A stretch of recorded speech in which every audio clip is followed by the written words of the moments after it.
90 to 6 NYCRR. The DEC is proposing new standards for all coastal recreation waters to meet the requirements of the Federal Beaches Environmental Assessment and Coastal Health Act of 2000. That's called the Beach Act.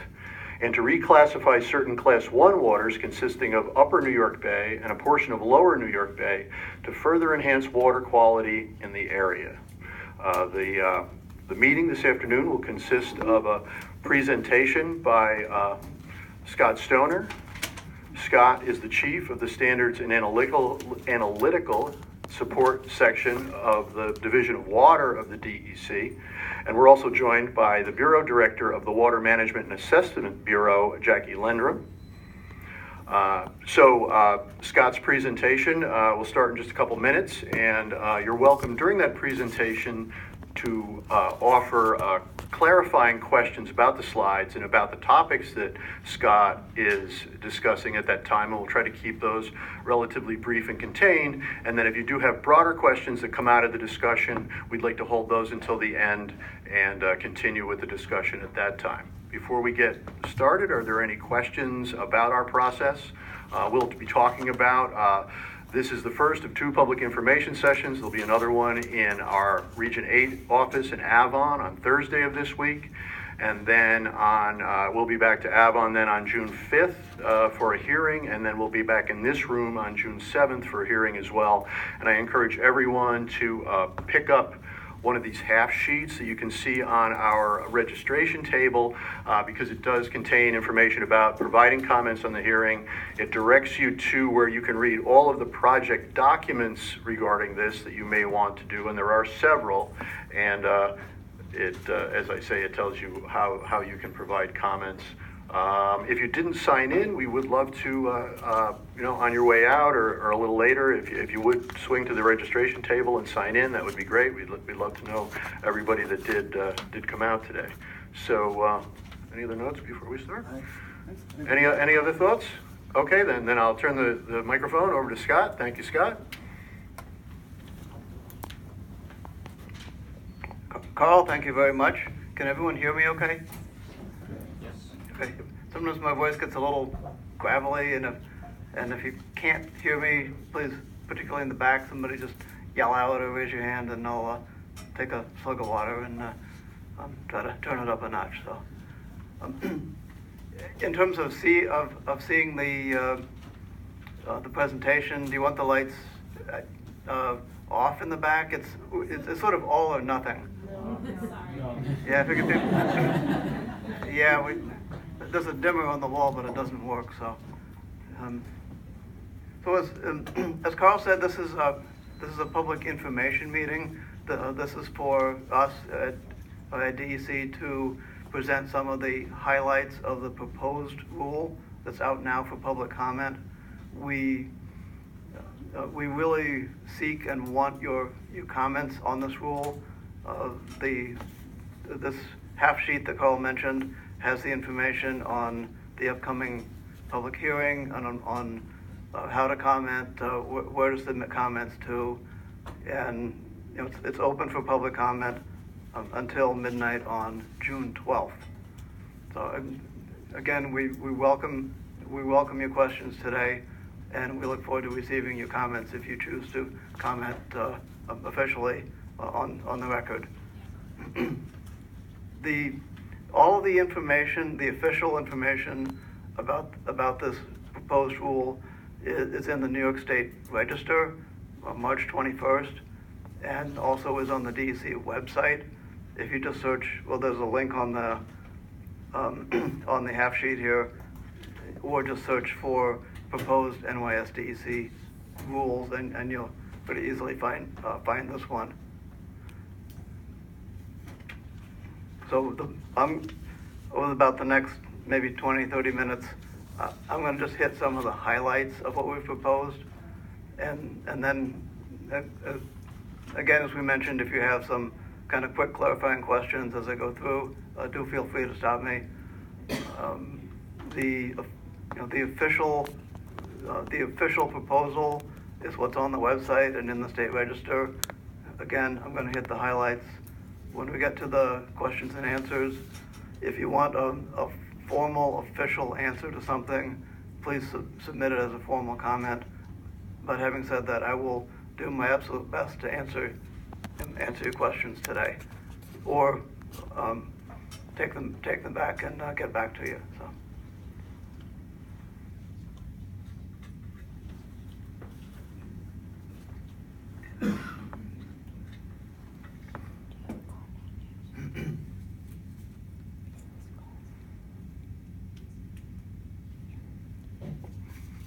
Okay, so I'm going to cover why we're doing this, some background on classifications and standards, go over what's in the proposed rule, what the cost impacts, the regulatory impacts are estimated to be, and then go through the next steps in the rulemaking process and how to submit comment, and then, as I mentioned, throw it open to questions, and we will be here until 4 o'clock to answer questions.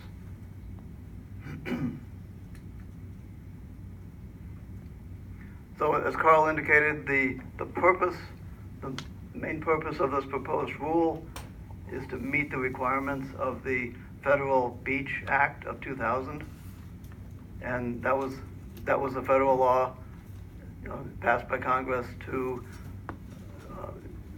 enhance protection of water quality in the coastal areas of this country. And it's for what we call the coastal recreation waters. And I'll talk a lot more about those. And we're also proposing to reclassify 2 segments of water from class Roman numeral 1, often called class I, to class SB. And these are parts of Lower New York Bay and all of Upper New York Bay. I'll go into the details of all of this.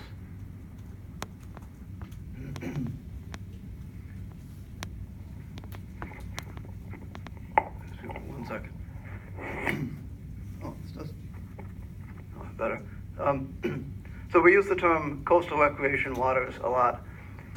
And these are the open waters of the Great Lakes and the open marine or saline waters that have a best use or best usage in New York State regulation as a primary contact recreation or swimming.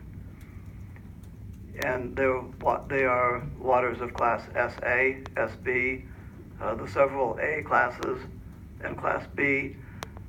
And in keeping with the federal definition, these exclude waters that are upstream of the mouth of any stream or river.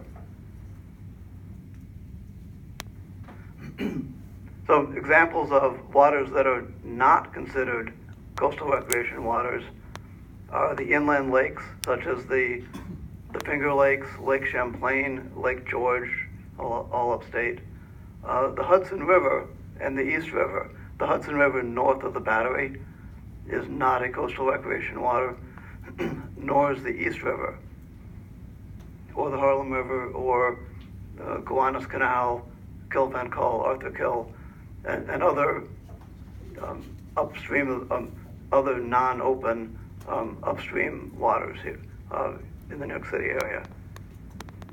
Out on Long Island, the Peconic River, the Nissaquag, the Connecticut, the Carmens, they're not coastal recreation waters,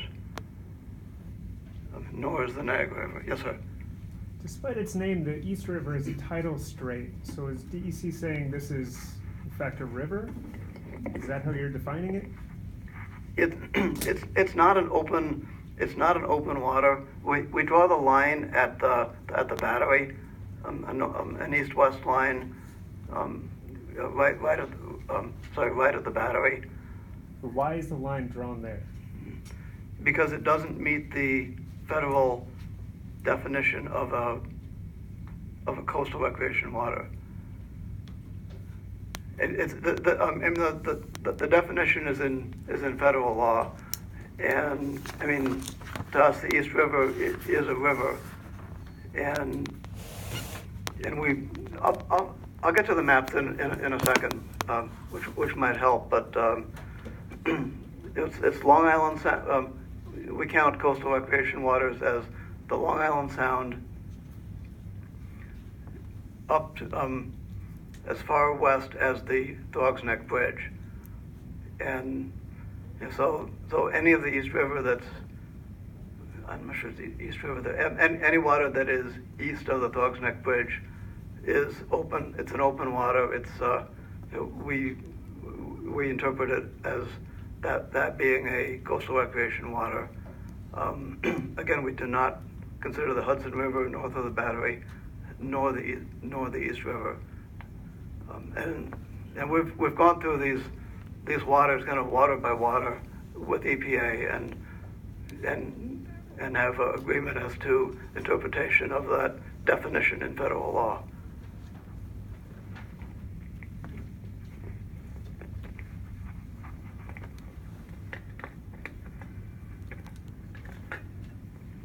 Other questions on this?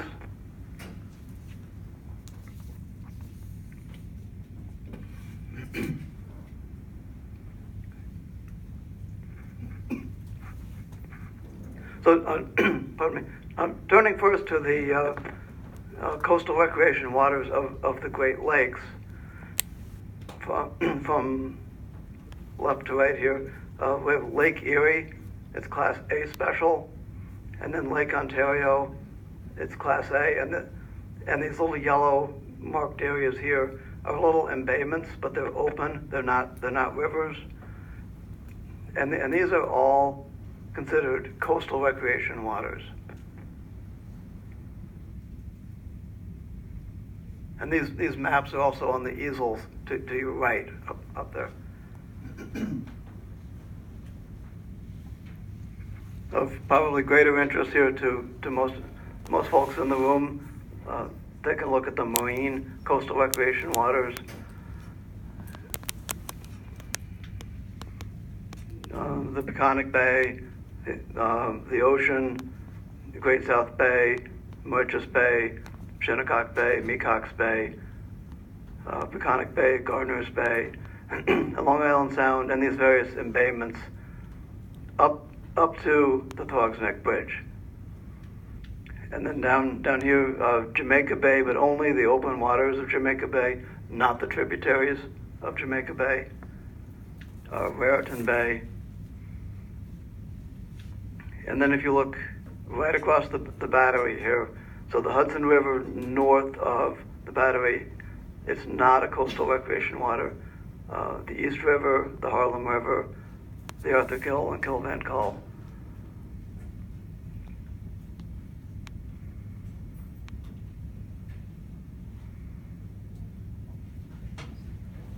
Okay, any questions on the map?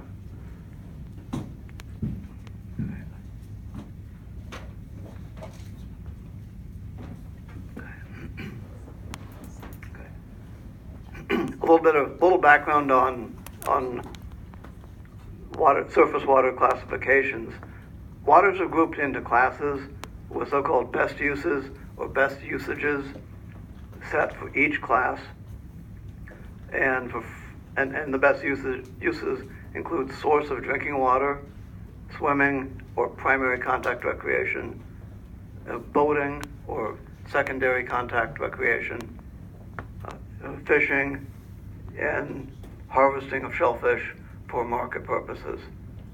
And then we set and adopt water quality standards to protect those best uses.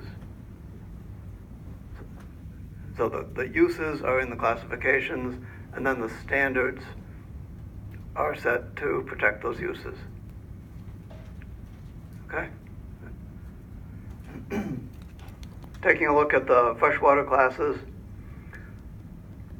Oops. And these are listed in order of kind of better quality waters to lower classes. The several A classes, source of water supply for human consumption, swimming, boating, and fishing. B, swimming, boating, and fishing. C, fishing. And D, fishing, but fish survival only. And fishing up here for the A's and B's is also fish propagation and survival. Looking at the the marine waters. Class SA is the highest class of marine waters, and that's shell fishing, swimming, boating, and fishing. Class SB, swimming, boating, and fishing. SC, fishing. Class I, or Roman numeral 1, more officially, boating, fishing. And Class SD, fishing, but it's really just fish survival only.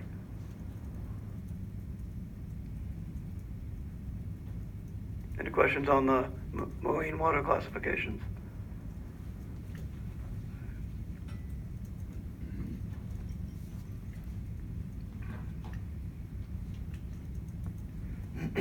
Okay, let's take a closer look at what we're proposing. So the proposed rule is, and we're going to start with the fresh waters, the Great Lakes coastal recreation waters. And we right now have existing standards for total and fecal coliform, and these are fecal indicator bacteria. And we're not proposing any change to those. What we are proposing, and this is to meet the requirement of the Federal Beach Act, which requires states to adopt either E. coli or enterococci for the fresh coastal recreation waters. And what DEC is proposing are standards for E. coli, and those are consistent with some other Great Lakes states, and they're also consistent with some standards that EPA has promulgated in 2004 for New York State waters.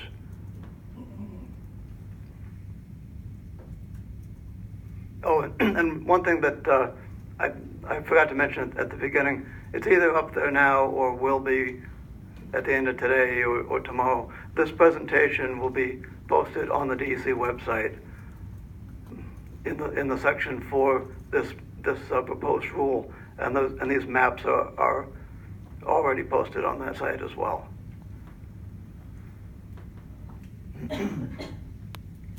Okay.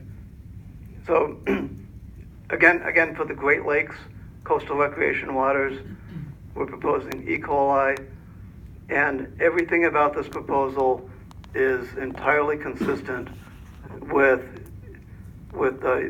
U.S. EPA's recreational water quality criteria and their interpretation of them. So the illness rate or risk level, 36 per thousand,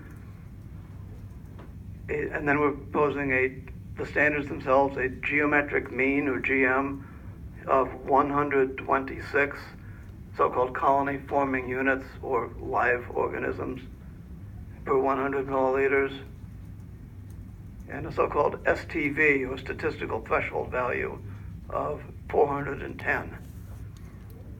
And an STV cannot be exceeded more than 10% of the time. And both the GM and the STV would apply over a 90-day period.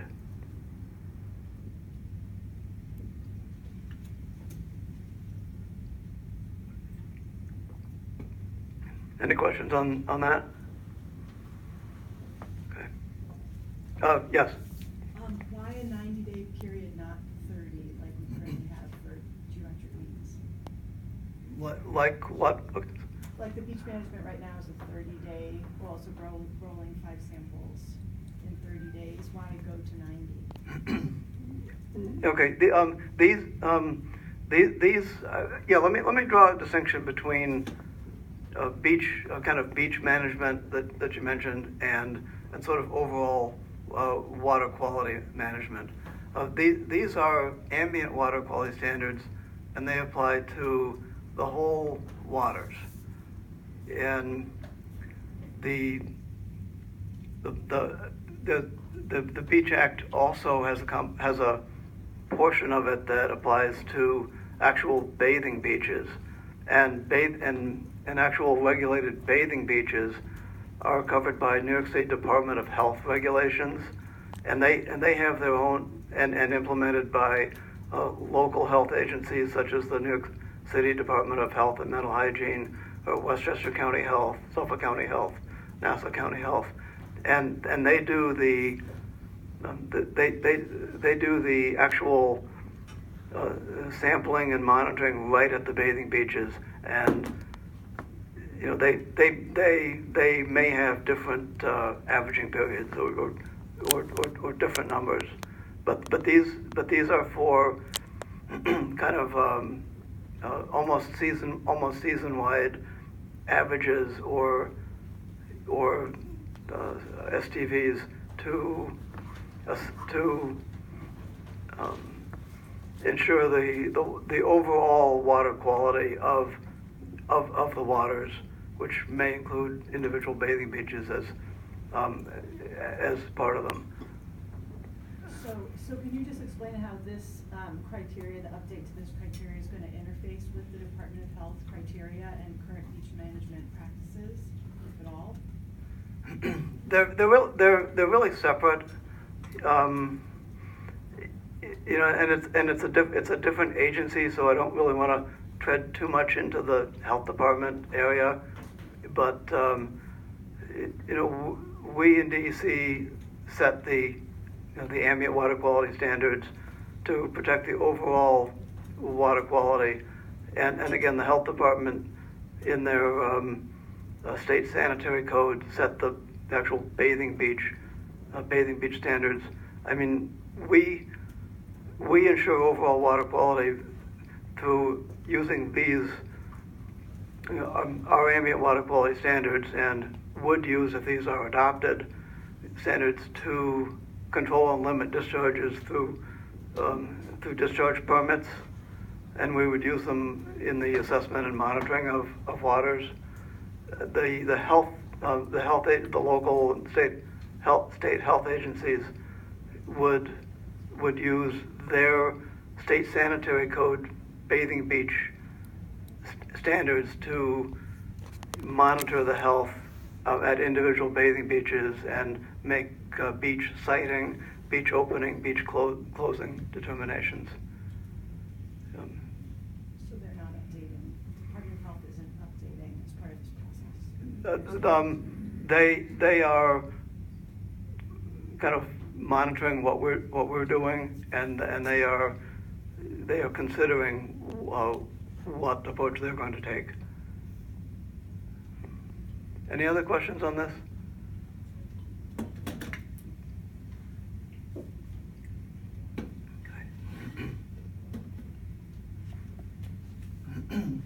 Okay. Let's turn now to the marine coastal recreation waters. The existing standards are for total and fecal coliform, and we're not proposing any changes to those. And the Beach Act requires states to adopt enterococci as an indicator for fecal contamination indicator for the marine waters. It's the better indicator for salt water.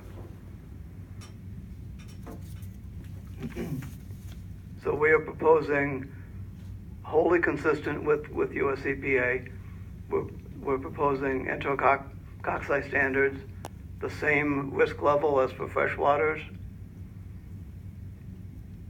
a geometric mean of 35, and an STV of 130, and also, just like for freshwaters, over a 90-day averaging period. So same risk level, very similar approach, different indicator, different numbers, but the same. I mean, different numbers because they're different organisms, but the same level of protection as for freshwaters.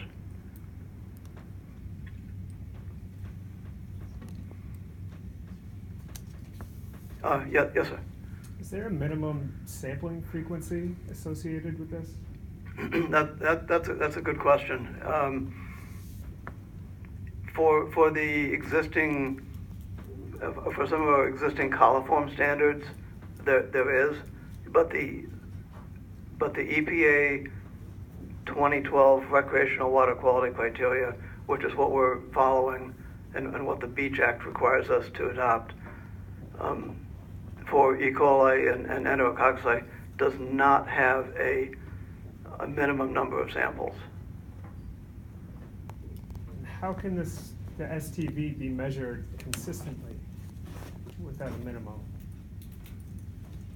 Well, if so the STV can't be to meet that standard, it can't be exceeded more than 10% of the time. So if there's 5 samples and they're all meeting it, then it would appear to be not being exceeded. If there's 10 samples and 2 of them exceed it, then you're over the statistical threshold value. Totally with you, but if all those samples are taken on dry, sunny days, then we're going to get a different sampling if they had to be taken every week or so. The department expects that all sampling be representative of environmental conditions. So not on all good days, not on all bad days, but representative samples, something that would be overall representative. Any of our monitoring and assessment folks want to add to that? Jason is shaking his head. So, okay. Yes, sir. I have a question. If you're a wastewater treatment plant and you have a speedies permit, so for the, and if you're have a marine, you're in the marine SB, is the speedies permit going to be updated to meet these levels for Intero, or would there be other water quality calculations that would go on to figure out how the speedies permits would change? Permits will be looked at as they come up for renewal, if and when these proposed standards are adopted. And in the front row, Steve Wood is from our water permits. Steve, do you want to add anything to that, or? Okay. So that would be, permits have to meet water quality standards, and permits will be looked at on an individual basis as they come up. So, okay. Any other questions?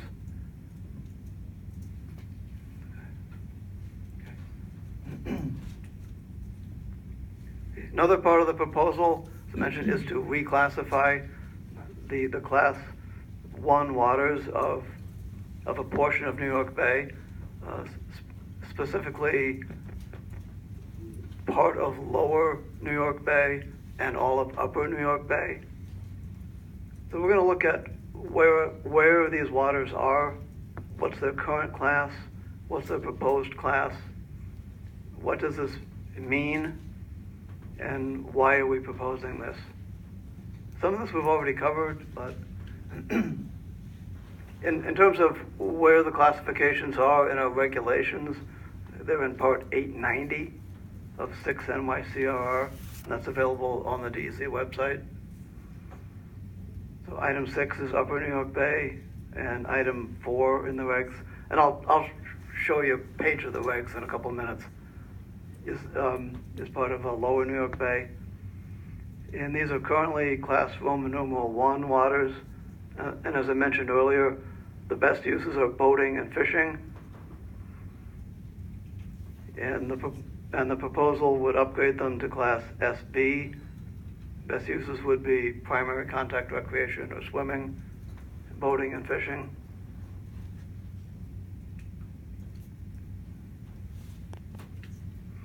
So again, it's these waters shown in yellow. Here, the bottom one, Lower New York Bay, and they're up past the Verrazano Bridge, and Upper New York Bay include these waters here.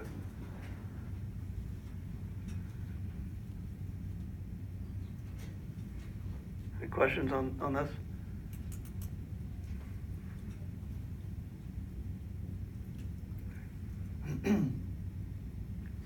So if we do reclassify these waters,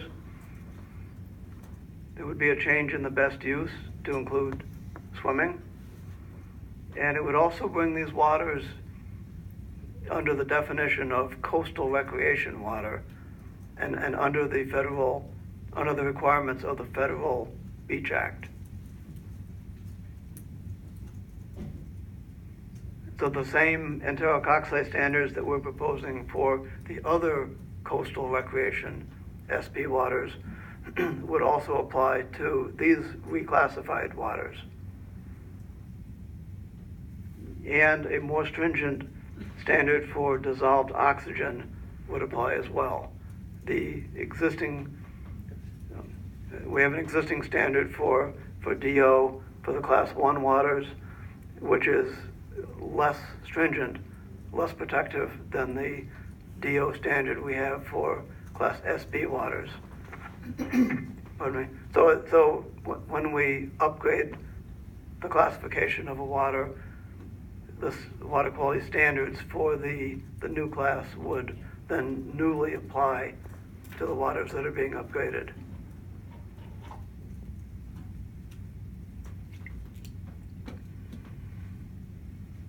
Questions on that? Okay. So why are we proposing this? Well, I want to go actually back to the map a second. So if we draw the line again for and saying that kind of the waters that like the East River and the Hudson River north of the upstream of the or north of the tip of Manhattan of the Battery here are not sort of geographically under the Beach Act.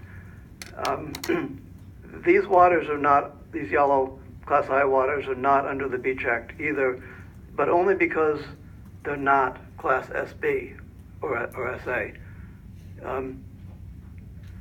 So if we change the class, if we upgrade them to Class SB, and because they're south of the tip of Manhattan, they would actually fall under the Beach Act. So that would actually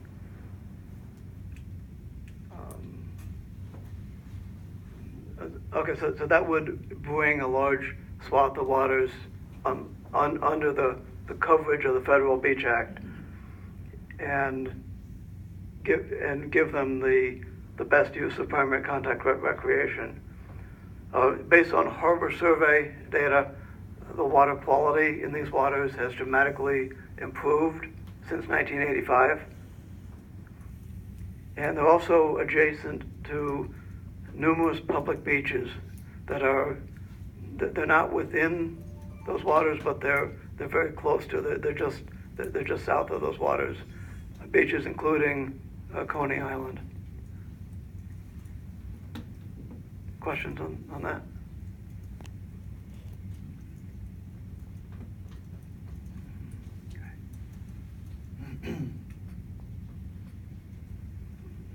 So if you wanted to go and actually read the detailed language of our proposed rule, what we call there's a document that we call the express terms, and that's on our website and it's in the state register, and that's the exact text of the regulations that we're proposing. And as you read the express terms, you'll see that some language is bracketed and other language is underlined. The language that we're proposing to delete from the current regulations is bracketed, and language we're proposing to add is underlined. A companion document called a description of proposed action, it walks through the specific changes and it covers the what and the why for each of the proposed changes. It can be a very helpful way. Read through that along with the express terms. And then we have other documents there.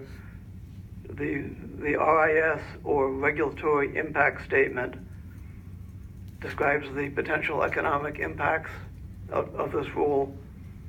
And the other documents include a job impact statement, a rural area flexibility analysis, and a regulatory flexibility analysis for local governments and small businesses. Can people still hear me? Okay, thanks.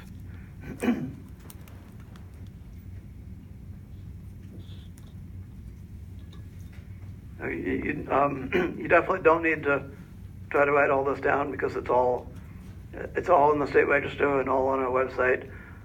But just to walk through some of the express terms, we're proposing a couple of definitions. One is for coastal recreation waters that is consistent with the federal Beach Act definition. And Great Lakes and marine coastal waters that are designated by the state for use for swimming, bathing, surfing, or similar activities. They do not include inland waters or waters upstream of the mouth. We're proposing a definition for primary contact recreation season from May 1st through October 31st. Or as DEC determines on a case-specific basis.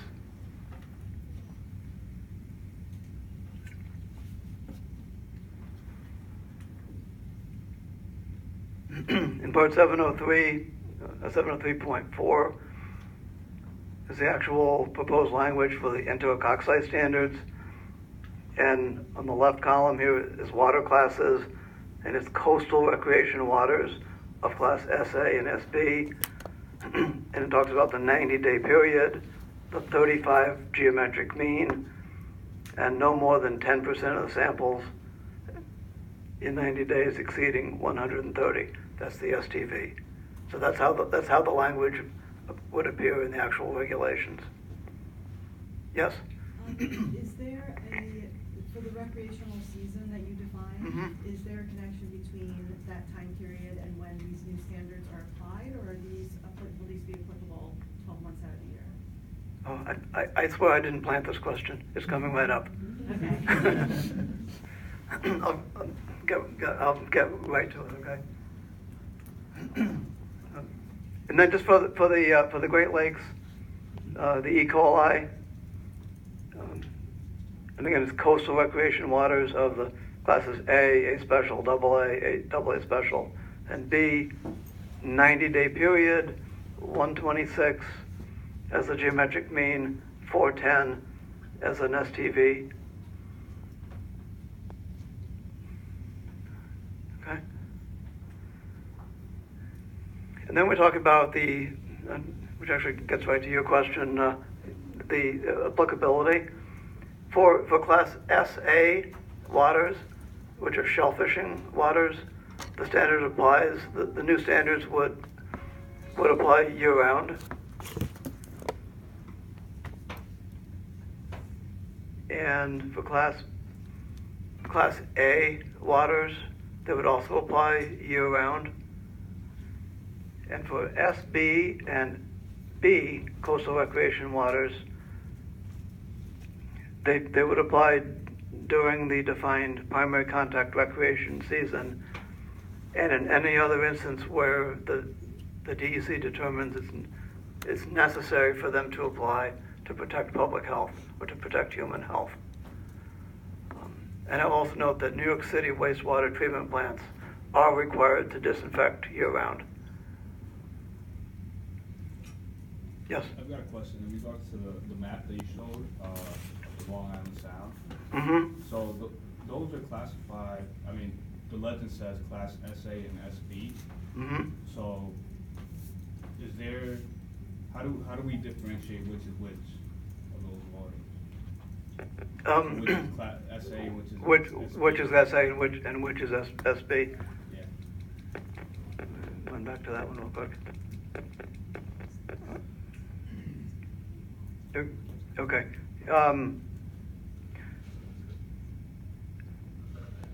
Yeah, we kind of lump them together to show the, just kind of lump them together as coastal recreation waters.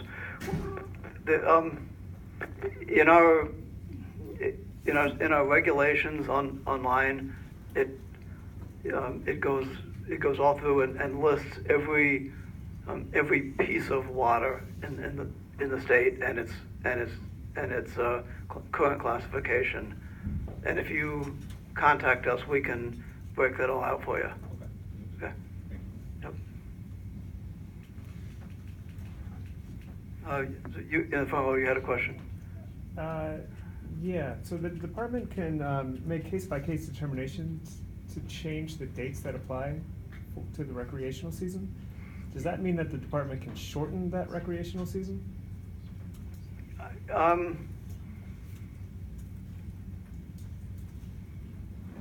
Yeah, I mean again, these are proposed regulations, and this is not in effect yet. But if this were to be adopted, as this portion of it adopted as proposed, then the department could.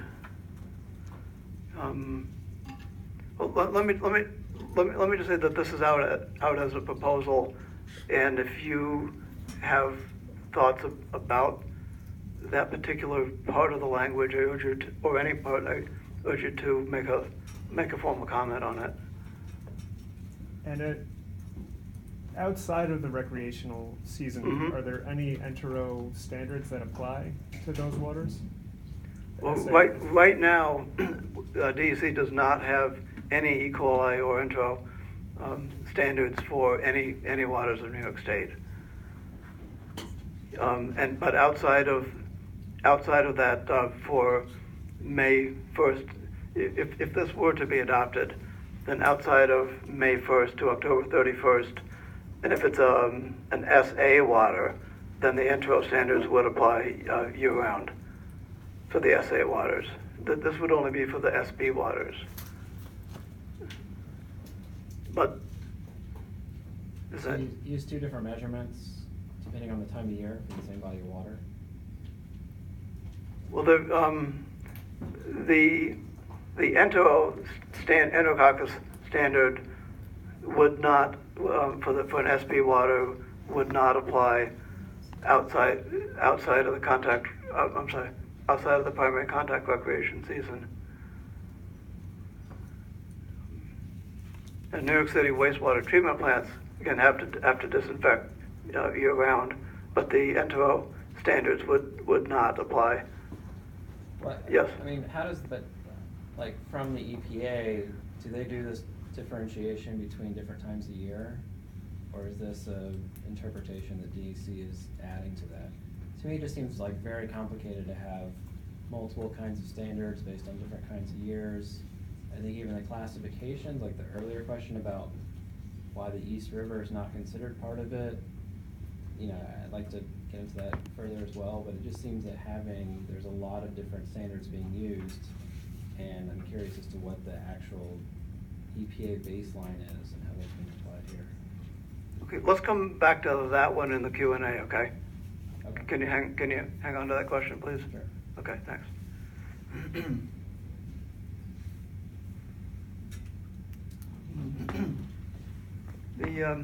Just to finish up with the express terms, the proposed reclassification of these Class 1 waters, this is just how the classification regs look. So item 4, the name of the water of Lower New York Bay, portion thereof, including Gravesend Bay, and describes where it is. And I've highlighted it just to flag the change for you. So the class would change from Class 1 to Class SB. Same thing with Upper New York Bay, item 6. Upper New York Bay, including the Narrows, Atlantic Basin, and Gowanus Bay, not Gowanus Canal, Gowanus Bay. And that would go from Class 1 to Class SB.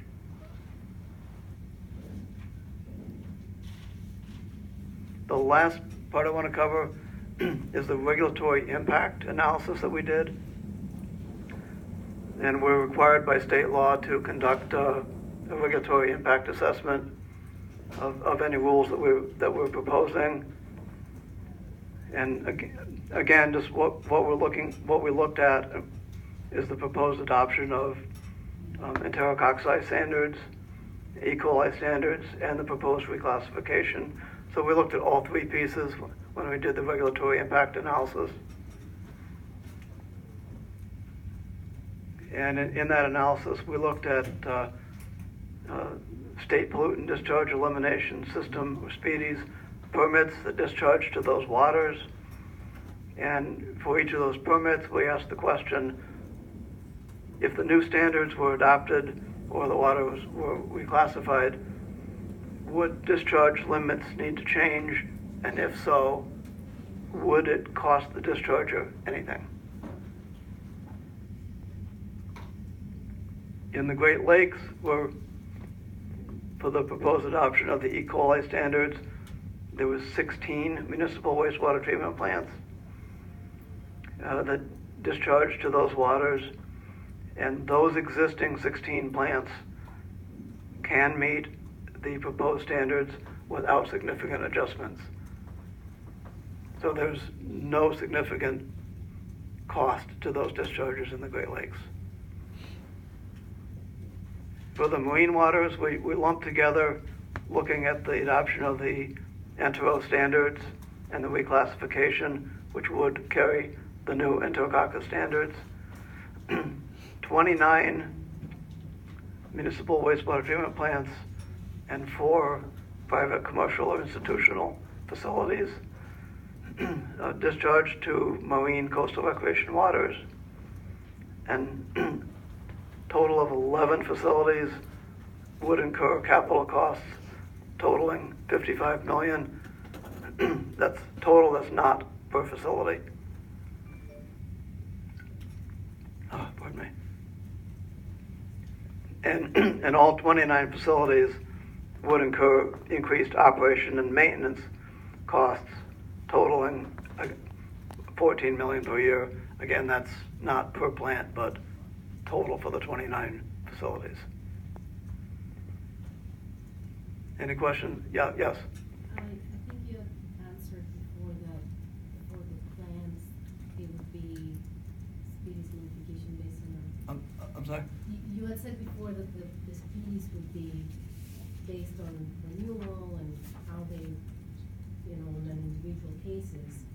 But what are the assumptions that you made from here then to calculate that impact? We largely looked at the for the capital costs need to add chlorination and dechlorination.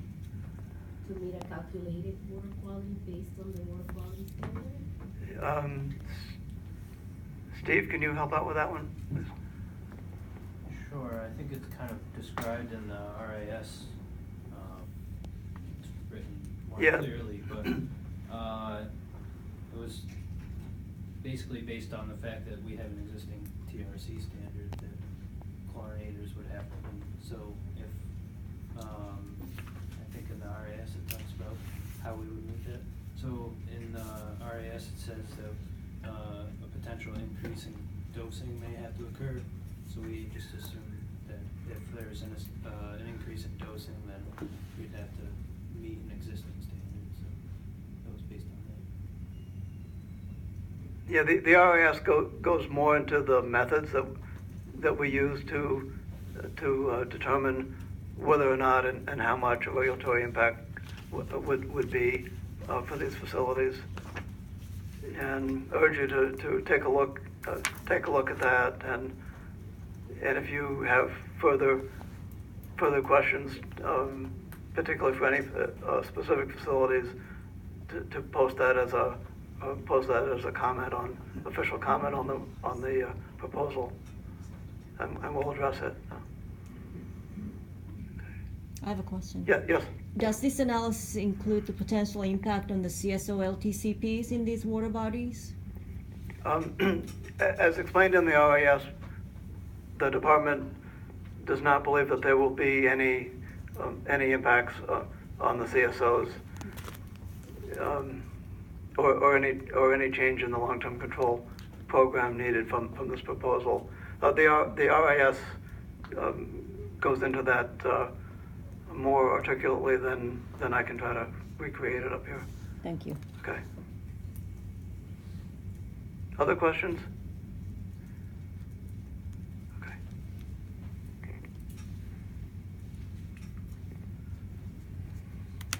We talked about DO, or dissolved oxygen, before, and the reclassification of those class 1 waters would change the DO standard for those waters. Actually, it wouldn't change. We're not changing the DO standard, but we're moving the waters from class 1 to class SB, which carries with it a more stringent DO standard. We would go from minimum of 4 milligrams per liter to an average of 4.8, a more stringent number. And based on our examination of the data on DO levels in those waters, we do not believe that there would be any regulatory impact from that portion of the proposal.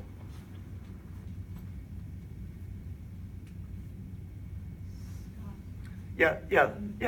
So when you did your assessment for regulatory impact for DO, Hold on. No, should have put the top back on.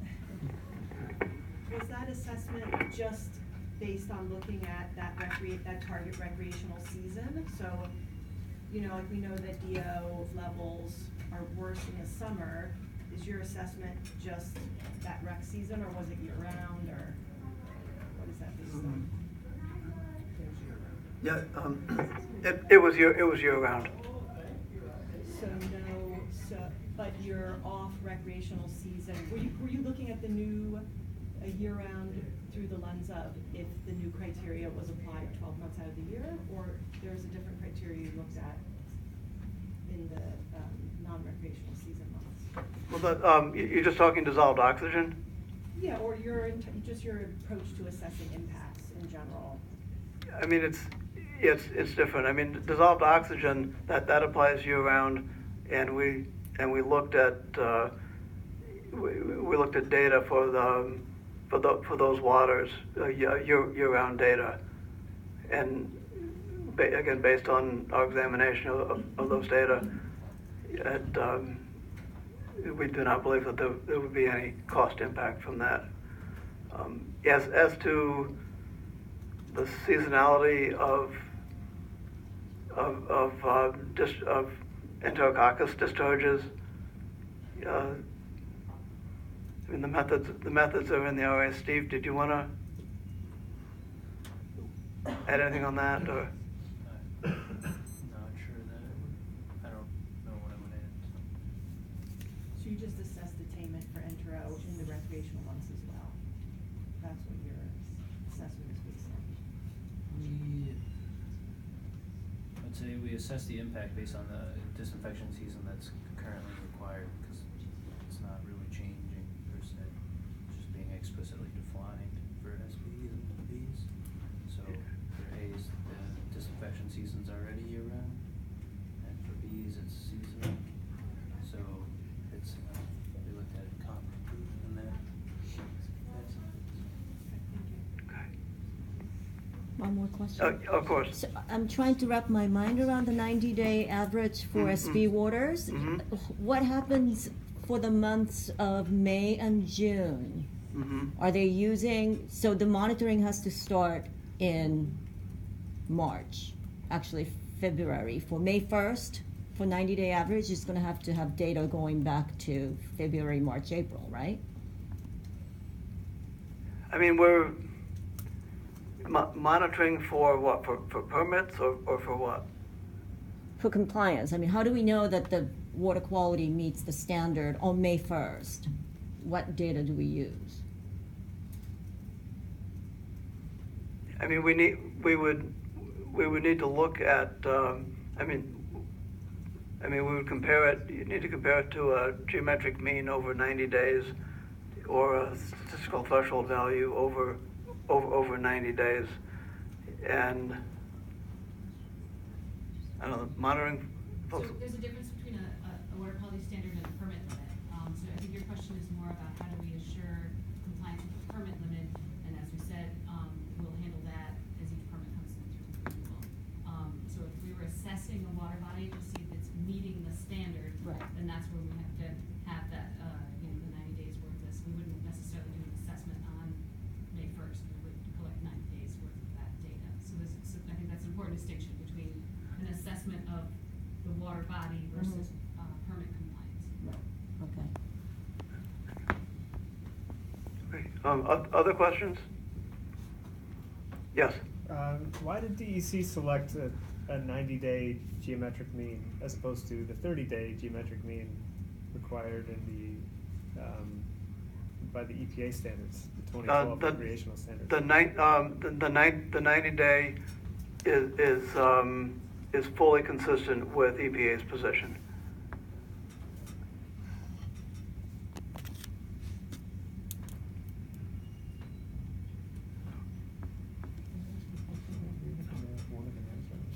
Okay. Let me just go through the next steps and how to comment, and then we can get to additional questions. So, as Carl mentioned, we have 2 public hearings coming up. One of them out in Avon in the Rochester area.